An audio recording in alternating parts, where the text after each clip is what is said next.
Right then, welcome back to the channel. My name is Stephen Howson, and this is 5 things that we learn watching United just bore the piss out of everyone at Old Trafford. In at number 1 then, Cristiano Ronaldo. Oh my days, just Ronaldo or bust. 23rd goal of the season. United got a lot of problems, right?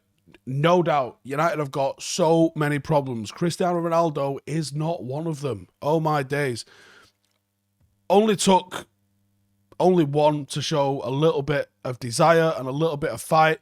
Looked like he was actually annoyed that we were losing. Looked like he was putting a little bit of a hustle in. Looked like he was going in a bit of aggression, a little bit of bite about him. No one else seems to give a shit. He scored our last 5 goals, by the way. In a dead team. He's still contributing. If Ronaldo's the problem in that dressing room, the fucking whole dressing room needs to go. Like, the only way I can see Ronaldo being a problem is if you're not putting the work in, because he's going to be pissed off because he's got high expectations. If you lot are all thinking they're going, he's a bit fucking much, isn't he? No, you're not enough. Number 2, REECE James show. This kid's mint. Absolutely mint. We didn't lay a finger on him all day long. I don't think Marcus was tracking him. I don't think Teller's got any sort of help. He was doubled up on by Mount and by James. Nobody picking him up. Nobody tracking him. He was the best player on the pitch by a country mile, and he made it look absolutely easy. We didn't seem to be able to spot any of the threats. We didn't be able to spot any of the runs, any of the sort of misdirection that Chelsea were doing. I mean, they rarely got out of first gear, and the final product from them was lacking in a big way, but it was so easy for them. So easy for them. We were barely a threat to them. But no, I've got to give it out to REECE James. He was absolutely class. Number 3, Fountain of Youth. Garnacho wasn't long enough. 2 minutes. It's not what you want, but hopefully it's a sign of things to come. And to be honest, I want to see more of this. Why are we bringing Juan Mata on? Why are we bringing Phil Jones on? Didn't put a foot wrong, Phil Jones. Put it out there. Nor Mata, actually. But if we're trying to build Manchester United for the future, they're very, very, very seriously likely to be 2 players that are not here come August. I think Garnacho will be. If we're really, truly preparing for the future, let's actually prepare for the future and prepare the future. Rather than looking to Phil Jones and Juan Mata, who've had something like 19 years at Manchester United between them. Can we move on, please? Ten Hag has got a record of developing and trusting young players. He's going to need to really bring the best out of Manchester United with that. And they might end up providing the spark that we need early next season. Number 4, down tools. It's the only word I can think of for it. The players look like they're already on holiday. They look like they've fully put their notice in. They look like they're already thinking about what new car they're going to buy over the summer, what holiday destination they're going to have, what next page free girl they're going to be banging in a couple of weeks.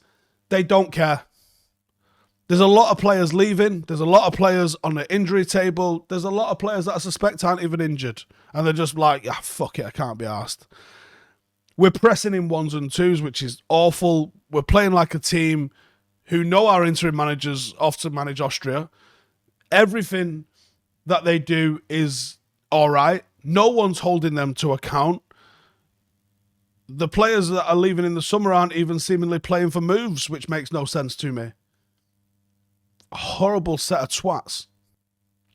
And number 5, as I just mentioned, Rangnick to Austria.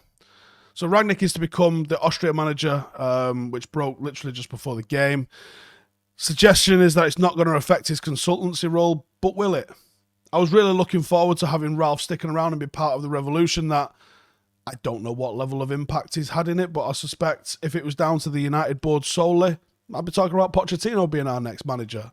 I think Erik ten Hag's appointment has had at least some of Ralph Rangnick's fingerprints on it, despite the protestations from him that he's just here to coach. His consultancy role was supposedly going to be laid back. It was a little bit of a kerfuffle about it was only going to be 6 hours or something, a month or a week, not too long ago. So maybe this does line up and it was the plan all along, and maybe that's been a little bit of the reluctance. United are just full of caveats and flashpoints and Nothing's ever simple with this football club, is it? We seem to have had a bit of an open net to do some real good footballing decisions. And, I mean, even if we get Ralph in the consultancy role and we bring Ten Hag in, I think it's probably still a net win for us. But it just feels like we're allowing opportunity to slip through our fingertips here. That's what I think. Let me know in the comments what you lot think. I'll see you lot in the next one. Laters. Hey, thank you for watching the video. If you are new around these parts, then don't forget to subscribe. My channel is proudly supported by my community on Patreon. If you'd like to get a little bit of extra content, a Discord group, meetups, five-a-side games, weekly podcasts, behind the scenes, and even an occasional bit of transfer news as and when I get it, then for the price of a pint, you can show your appreciation for the content that we make and get some goodies for doing so as well. Check the link in the description or click the button right here. You'll also find all of my socials here too if you want to follow me on any of those platforms. Nice one.